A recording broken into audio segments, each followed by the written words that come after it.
the way I like to begin this, because my thing is called Engaged Liberation. And that is, what is liberation to you? You start with such a small question.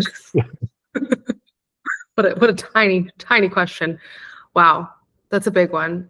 I mean, my gut reaction and the thing that came the most quickly to me is being able to wake up every single day and just decide, whatever that means to you. Just decide what it is you want to do, how you want to spend your time, who you want to love, how you want to move through the world. The ability and the freedom to just have complete and utter autonomy. That's cool. That's a good one. To decide. Autonomy. Yeah, I mean, obviously it's a privilege. It's super nice to be able to live that way. Would you say that people more or less do have that, but they don't know that they do? Or you're like, no, it's a dime a dozen? I mean, that's such a layered question, because even the way that I answered that question, that's through a very individualistic lens, right? Like, that was not taking into account the collective really in any way. I think a lot of us do have a lot more autonomy than we're willing to give ourselves credit for, or that we're willing to take accountability for, because I think with autonomy comes a complete sense of accountability, right? Like, those two things I feel like can't be mutually exclusive. But then I also think that there are so many systems set up in place for so many people that I think it's like too nuanced for me to sit here from a place of privilege and be like, I think you have more autonomy than you think, and you're just not choosing it. You know what I mean? Yeah. It's hard. No. It's very, very hard. That to even contemplate. I wish it weren't like this. At times, I don't think it's like this. Right now, we're kind of talking about it like it is. But to contemplate liberation, sadly, shouldn't be a place of privileged conversation. At all. And I think, like, one of the gifts that I think we do have that's completely universal is the ability to try and form a relationship with yourself and a dialogue with yourself to get to know yourself more. I think that's a power that we all hold and we all yield. And How do you do it? Oh my God, through so many different ways. I mean, how do you do it? How do I do it? Like, me personally, through many different ways, but one of which is definitely stillness and quiet. All of us, I think, just have so many different ways of being overstimulated coming at us from every single angle throughout the day. And if I don't allow myself moments of meditation, whatever that meditation may look like sometimes it literally means meditating. And sometimes, like, for me, cooking is a huge way to get into that flow state. And so cooking without being on the phone or talking to somebody or listening to a podcast or whatever, and just being there with like the sounds and like the movement and allowing myself to kind of get into the flow state. I have some of my best thoughts when I'm cooking, when I'm in the shower, and it's all because it's the stillness. And I started to notice that, like, if I wouldn't give myself those moments throughout the day, every single day, when I would go to bed at night, it would be so much more difficult for me to fall asleep, because that would be the first moment of silence I had throughout the day. And then I'd just be like flooded with all of these thoughts. And I was like, yeah, we can't. I take my sleep way too seriously. Like, we can't do that. So the quiet and the stillness has been really huge for me, and spending a lot of time alone. Like, I really love being alone, and I like being with myself. And I'm happy that I've, done the work to be able to be in a place where, like, I do really love myself, and I think I'm a cool person, and I like spending time with But yeah, that alone time and just allowing myself to think and to let things out via journaling. Like, I'm a big journaler. I've always been since I was younger, before I even like knew that that's what it was called. Because allowing myself to just get out my thoughts and not judge them, not think that, like, if I write out my fear, that means it's going to come true, and do that like weird like fear mongery thing. Instead, I'm like actually releasing it and like turning it into a prayer or whatever it is that I'm like doing to like alchemize that type of fear. But yeah, and therapy. Like, I've done a lot of therapy throughout my life. Yeah, therapy is great. Therapy comes up a lot. We love We love the professionals. Oh, there's so many people on the internet that are going to tell you how to do something, how to meet yourself, how to know yourself, how to love yourself, whatever. And there's no one that can actually get you to that place truly other than yourself. But like to be guided there in a safe container with somebody who knows what the fuck they're actually doing because they studied it and are professionals. Brilliant. Are you a weekly goer, or are you like I'm in a bind, I'm gonna give them a ring? I think that I'm in a bind, I'm gonna give them a ring that's not sustainable. Okay.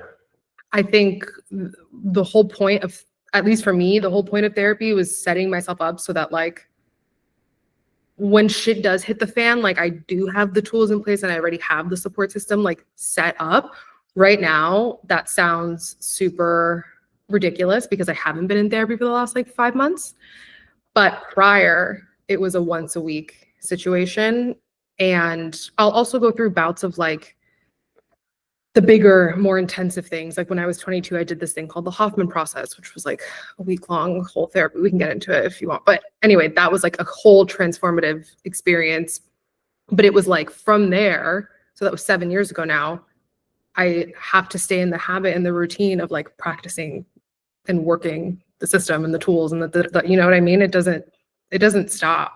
No. But I think if you're just waiting for the other shoe to drop and that's when you like, that's not sustainable.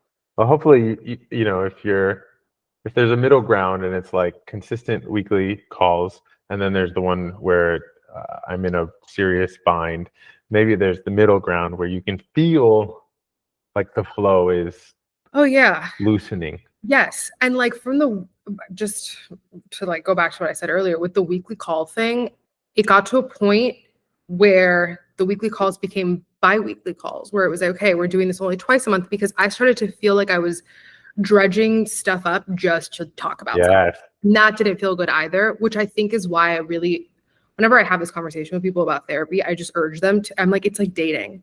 You have to find try on a bunch of different hats and like see what feels good in terms of the actual person and the dynamic that you guys have, but also different therapy modalities. Like I can talk myself and over intellectualize everything until I'm blue in the face. And I'm like, oh, perfect. Tell me about it. Solved it. But it's like I haven't allowed myself to actually feel the feeling.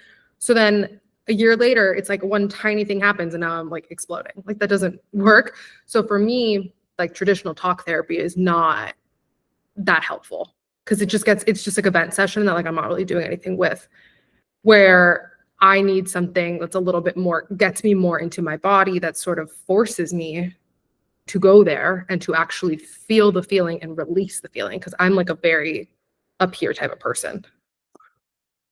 Journaling. Mm-hmm. You love to journal. You live up here. It gets out on your page. Does journaling precede writing? Is that why you write? Would you say you are a writer? Would you say you are a journalist? Would you say, like, what's your moniker? Also, I say introduce yourself. Hi, I'm Gabby. I'm a journalist. I'm a writer. I'm an on-camera host. I host my own show called Irregardless. I do many things, but yes, I call myself a journalist and a writer because to me, it's two different buckets. I think, I come from a more traditional editorial background. I started my career at Architectural Digest. I was assistant to the editor-in-chief. I'd interned in editorial before I'd, started my big girl job there. And I'm published in a variety of different publications and magazines. So that is like more of the journalist hat, right? Of like, this is what we're doing here.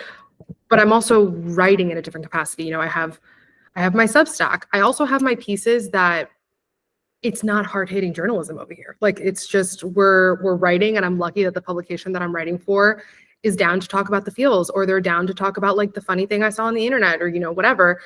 And so I think I kind of allow those two things to exist in tandem, and I don't need to like morph them. But I don't take it that seriously. If people like say one or the other, I'm like, whatever. But to answer your question about the writing, when I was young, I mean, this must have started when I was like in middle school. I was never that much of like garbage day. I was never much of like a Dear Diary and like, this is what I'm mad about. Like I was like that when I was little. And then I started to realize that like, I was always scared like my mom or my sister were going to like read my diary. So I stopped that. And then I started typing, and I would basically write these like long letters, never to be sent, and these like long diatribes if I was like angry. I was just such a dramatic kid. To who? To whoever I was angry at, an ex-boyfriend or a friend or my sister or my mom or whatever. And I would just like write this like just letter. And they were just like short essays before I like really knew what that meant. And I would print them and I'd like put them in a little box and I would just like keep them they're probably still in my childhood bedroom, honestly. If I chose to find them, I'm sure I could. And I was doing a lot of that. And then when I was in high school, I had an English teacher. I feel like there's always the English teacher or like the one teacher. And he was my senior year English teacher. And he was the one that really helped me connect the dots of like, oh, A, you're good at this. B, this is like an emotional outlet for you. And C, like you can pursue this as a career, you know? And that was sort of the beginning formation of what I would say has been the through line throughout the rest of my year, which I didn't even connect until maybe 2020, even though I'd already been doing it, was that like the through line was humans, was connecting with other people, was allowing our emotions to come through either through humor or being dramatic or whatever the case may be. But that was like that humanity of it has been, I think, the thread throughout all of the different types of writing and journalism that I've done. But it's always been like an outlet for me. So they say journalism is dying. I was just having a conversation with someone, and they work in education, and SATs kind of like we were like, we don't need to do SATs anymore, but now you need to do SATs again because they were like, oh, kids are dumb. Like they should learn how to like read and stuff. Reading is really bad. Right. I interviewed this guy who teaches. He's a professor, big university, teaches this class on death and dying, and he doesn't have much paperwork in his class. It's a YouTube video, and he's in the corner of the YouTube video, and he like edits these videos together, and I think it's like super cool, go with the times, way to reach your audience, but also maybe problematic, maybe not. Like save paper, don't buy books. And so where are we going with the writing, with journalism? You're in that field. Places shut down, places get absorbed. Substack is supposed to be for writers, but now video is invading. This is literally a video. What happens next? What happens next? I mean, I think we're in a really scary time of anti-intellectualism. And that freaks me out. I mean, I think from a political perspective, I think you can be an idiot and yeah, but then also it's like they're making, this isn't new, right? But it's just becoming like so popular. It's new in the sense where it's like, okay, we grew up in Miami, right? My mom's like, move back to Miami and like have babies here. And I'm like, where they like are legally not allowed to read certain books and like, what are we talking about here? And so I think we've always lived in an environment where there's the people at the top that are like, don't worry about it. I'll learn all the big words. You don't have to worry about it. Don't worry about it. Like, I got you. And then it kind of conditions us to feel like, we're not smart enough to understand the thing, or somebody else who's smarter than me can handle it. I see this a lot with like women in financial literacy, for example, which was like a whole thing that I underwent like, I don't know, like maybe 4 years ago, where I was like, I don't think I know anything about money other than how to spend it properly. So, or not how to spend it, period. So I started reading all these books about financial literacy and decided to like pull my head out of the sand, right? And it was very much, I was hit with that reckoning of like, there's so many times that I say, I don't need to know how to do that. Or like, they know how to do that. I can just like, I can outsource it. I can hire for that. I can do this. I can do that. Yeah. When in reality, yeah, sure, you can outsource it, but like, I'm not going to outsource something that I don't fundamentally understand. You can be better at it than I am.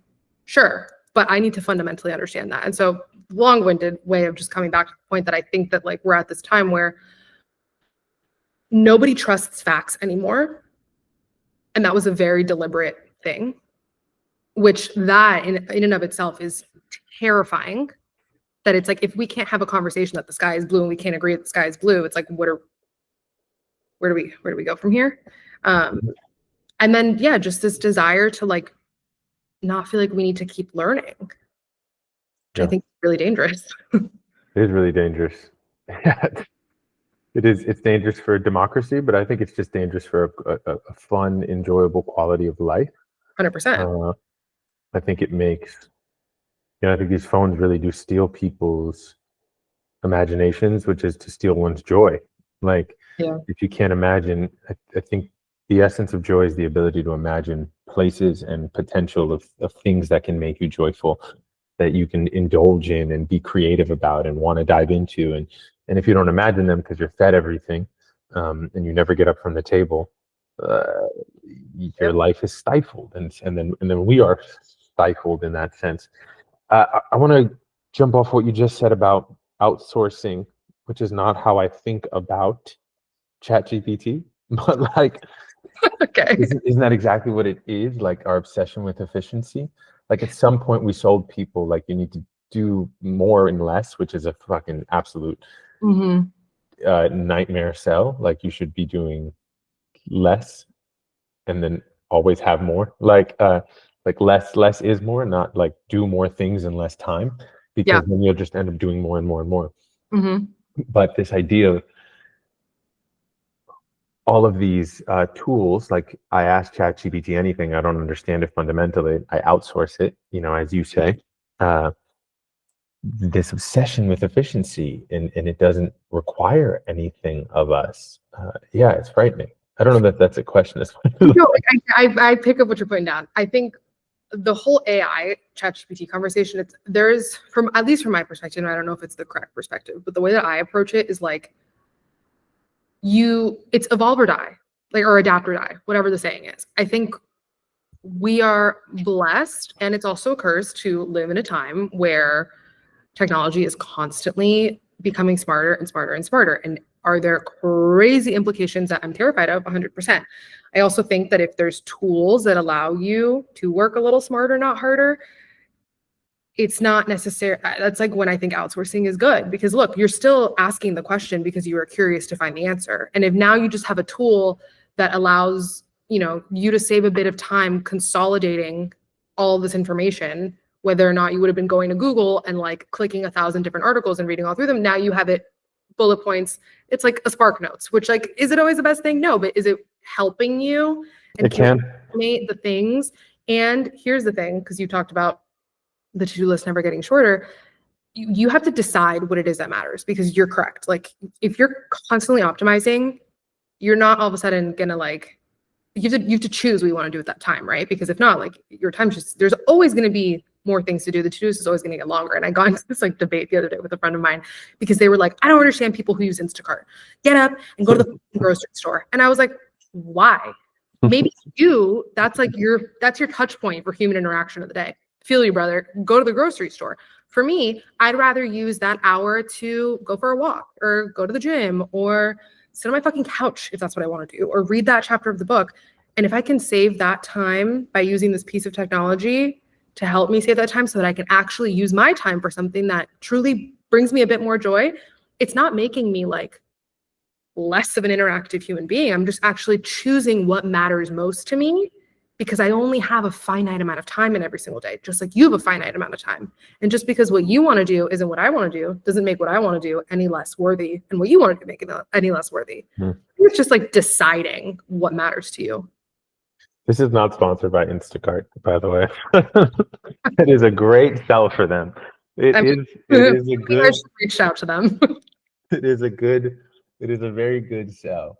I think, it's all intention. It's all a relationship to it, right? Everything is relational. Yeah. Not just with people, but with objects and technology and efficiency and optimization. And if we can have a healthy relationship, then maybe we can thrive. Yeah, I think it's like about choosing. Not everything needs to be optimized. And you're talking to like someone who is like an optimization hoe. Like, I love to optimize things, but what I'm starting to realize on the other side of that is that not everything needs to be optimized. In fact, if I want to create, like I was just saying, if I want to create more time for the things that actually light me up, let me optimize the shit that I don't really love doing, but have to get done.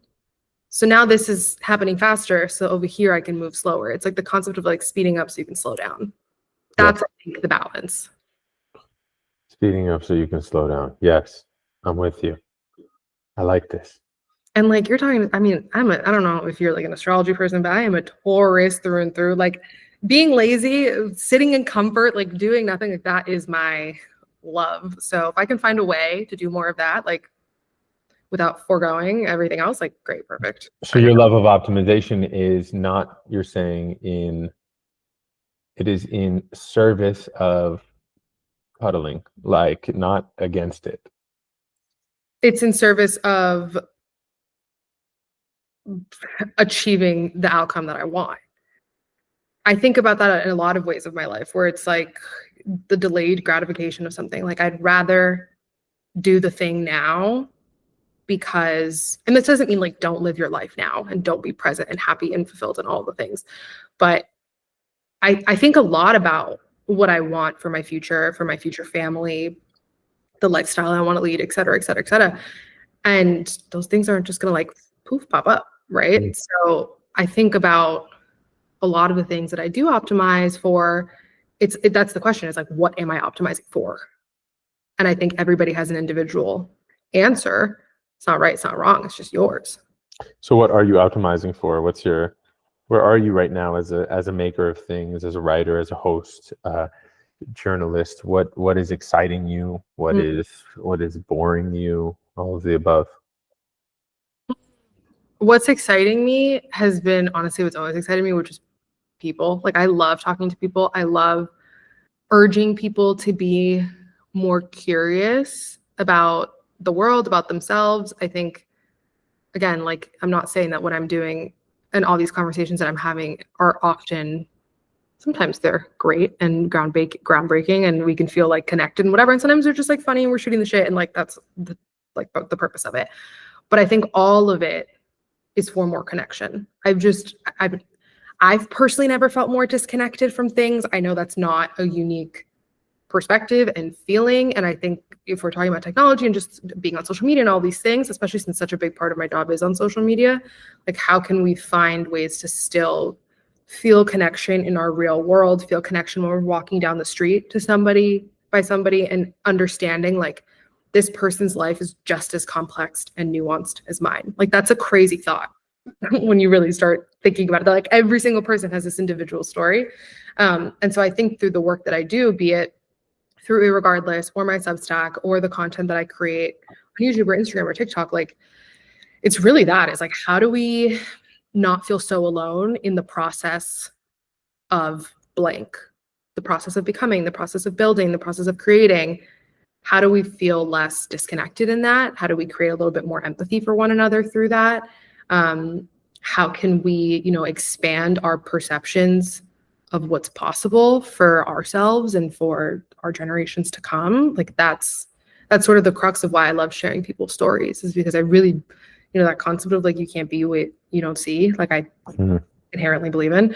And so that's just why I love talking to people, because you never know what they're going to say that unlocks something in them, that unlocks something in somebody else. And at the end of the day, sometimes when I'm talking to these celebrities or talent or, culture movers or whatever, thought leaders, sometimes like maybe they didn't, unlock something new within themselves in that conversation, but at the bare minimum, maybe they walked away being like, wow, this person really listened when I was talking to them. This person really helped me feel seen. Or this person, one of my favorites is like, help me remember why I do what I do and help me remember why I love what I do. That makes me really happy too, especially when you're interviewing these celebrities that like are these constant press junkets and press circuits and they're just being asked the same thing over and over again. Like my favorite thing to hear them say is like, no one's ever asked me that. Homework complete, like perfect.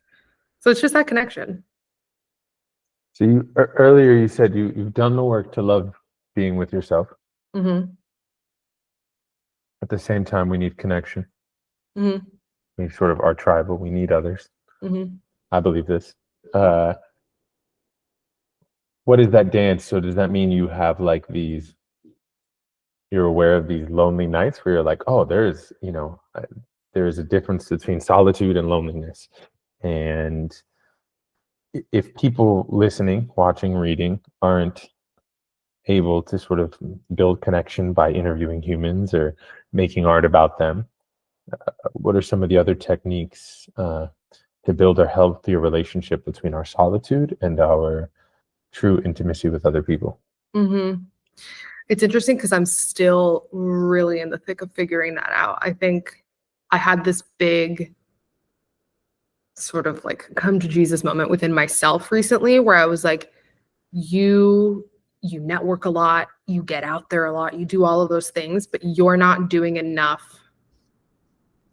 to genuinely fill up your cup in a way that's meaningful for you. And so what's that going to look like? How can you form that connection? So I'm also really living in that. One thing I will say is a few years ago, like I'll never forget this. I was sitting outside and I was journaling and I was in such a bout of loneliness. And it really stuck with me because I was journaling about that feeling. And this is why I love free writing. Like I love a prompt, but I think just like allowing yourself to just word vomit, you never know where it's going to take you. And I was in one of those just word vomit moments talking about loneliness and how I was feeling. And it really hit me where I was like, I'm going to miss this feeling one day. God willing, one day I'm locking myself in my pantry because my 2-year-old won't stop screaming and the 4-year-old is running around the house and like all this craziness is happening. Like I can't wait for that day that all that starts to happen. And in that moment when I'm sitting on that pantry floor, like having a fucking meltdown because no one in my house will shut up, I'm going to miss this feeling of like, God, remember when I was lonely? Like, remember that feeling? And that helped me get through it a lot where, like I said earlier, like sometimes it's really hard for me to allow myself to feel the big feelings. And the thing that's really helped me is just being like, what an honor that I get to experience this now, because like bad feelings come and go, good feelings come and go. Nothing is permanent. Nothing is forever. And so that really helps me through. But like a practical thing, you need to get out of the house. Like people need to leave the house more. Like, again, talking to someone who hates leaving her house, like you need to leave your house.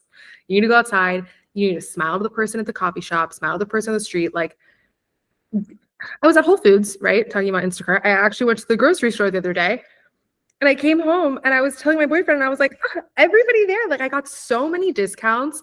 The guy at the butcher, like chopped all the extra fat off of me and chopped it all up for free, didn't overcharge me, threw in an extra pound in there for me, all this stuff. Cause I was just like smiling and like having a conversation with these people and like asking about their day. And I was like, this was so fun. I had the best time at the freaking grocery store. Like I met this person that did X, Y, and Z and da-da-da-da. And I was like, wow, the things that happen when you leave your house. Sure, you know? Yeah, I do know. Leaving the house is great, but staying in is also great. And that's the dance. You gotta do both. That's the dance. You seem to have this 30,000-foot view approach, which I think is Thanks. beautiful. Like there's a future you are aware of should you have the blessing to arrive there. There's a, in the 30,000-foot view lets us also see our present moment with some awareness of, the possible future, who we were, this sort of, I want to be this, I'm not that, maybe I'll be this, and is that a natural skill set, or is that a part of the journalistic artist writer quality? We lift ourselves out of the moment in a way. I mean, I don't know. For me personally, I don't know if I can separate the two because I think I've always been that way, and I think that's what's also lended itself to me being good at my job. Like I think they go pretty hand in hand.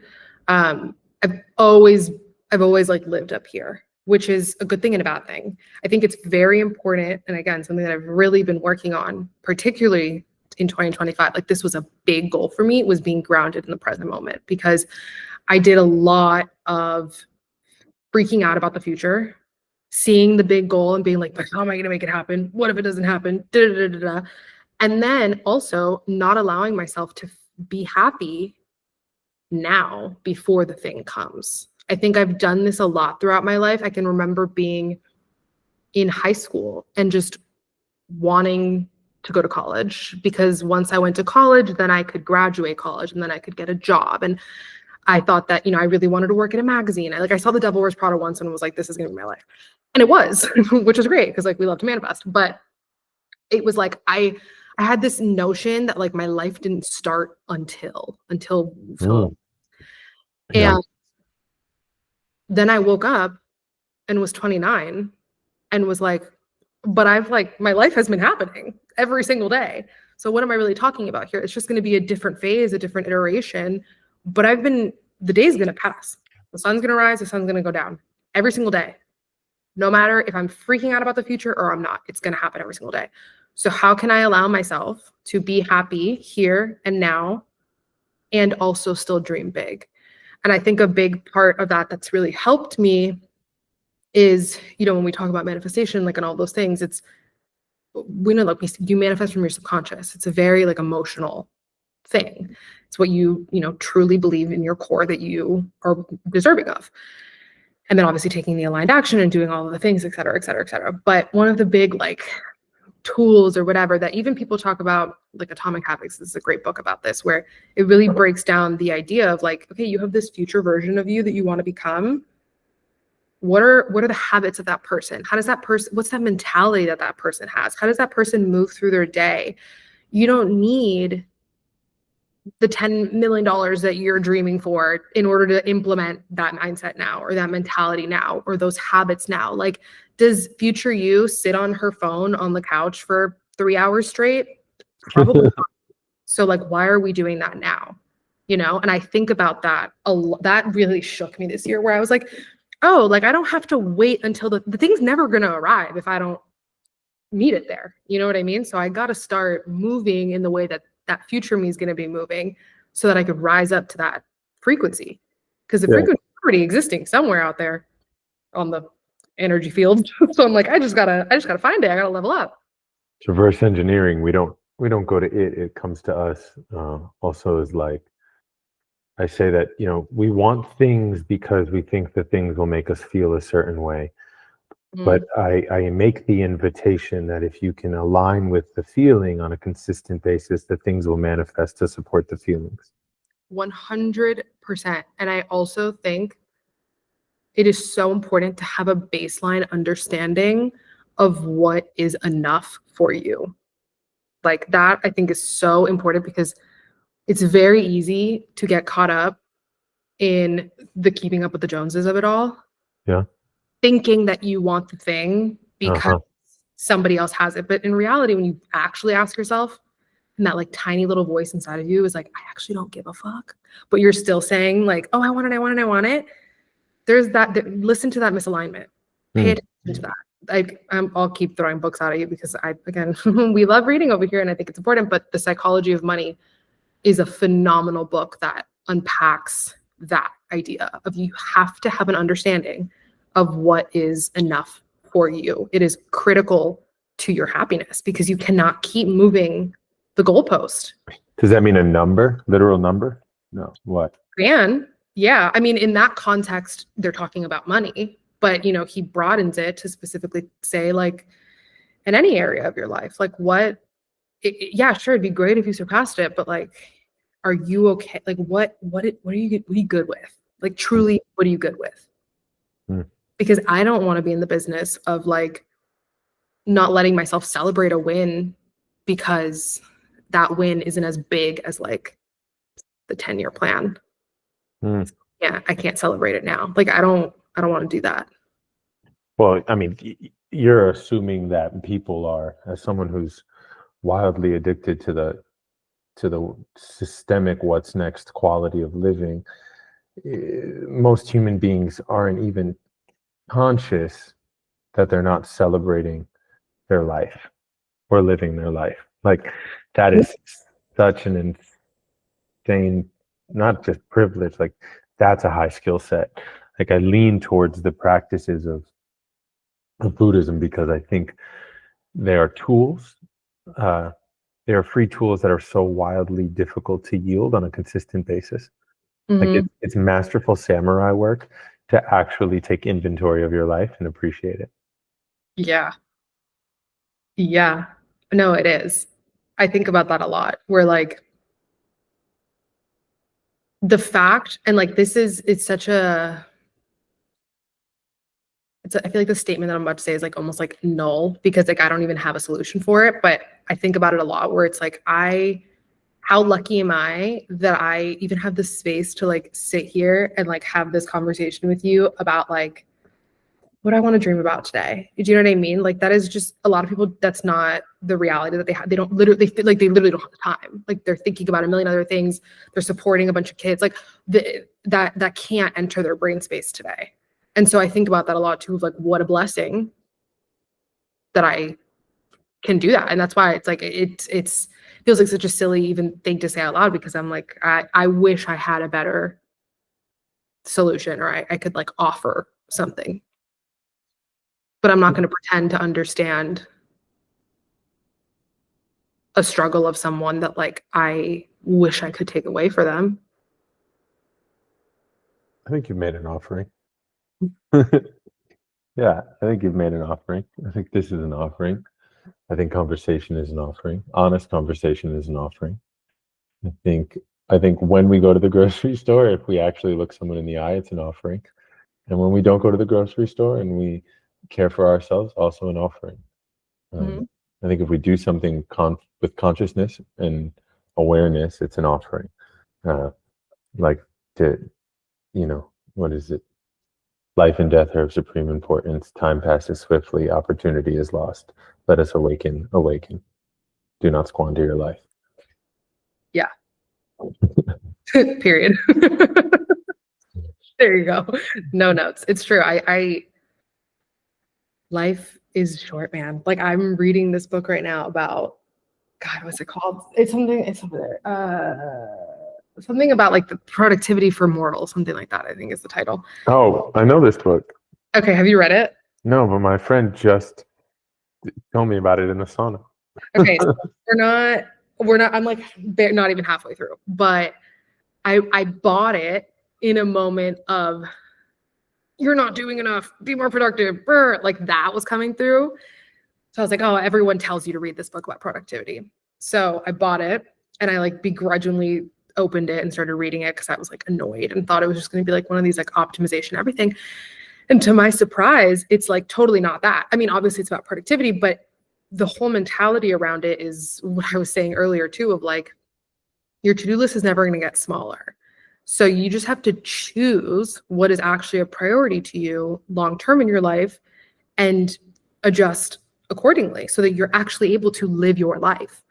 And I think that's like one of the things that has scared me the most is when I think about like all of the hours that I've wasted, like scrolling on my phone, like mindlessly, or just like binging something on TV, which like I will never stop binging a show. Like, don't get me wrong, but it scared me where I was like, I'm gonna look back at my life when I'm, God willing, 90 years old and being like, what the fuck was I doing when I was like the most energy I'd ever had, youngest I'd ever been, like hottest I'd ever been. Like, what was I doing? Just like sitting, like squandering that time away.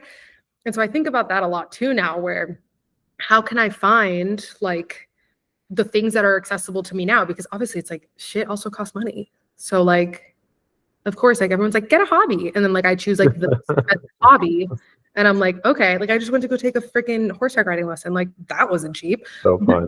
Really filled up my soul because like little me used to love doing that. So I was like, great, okay, I can't do that once a week, but I can definitely fit that into my budget once a month.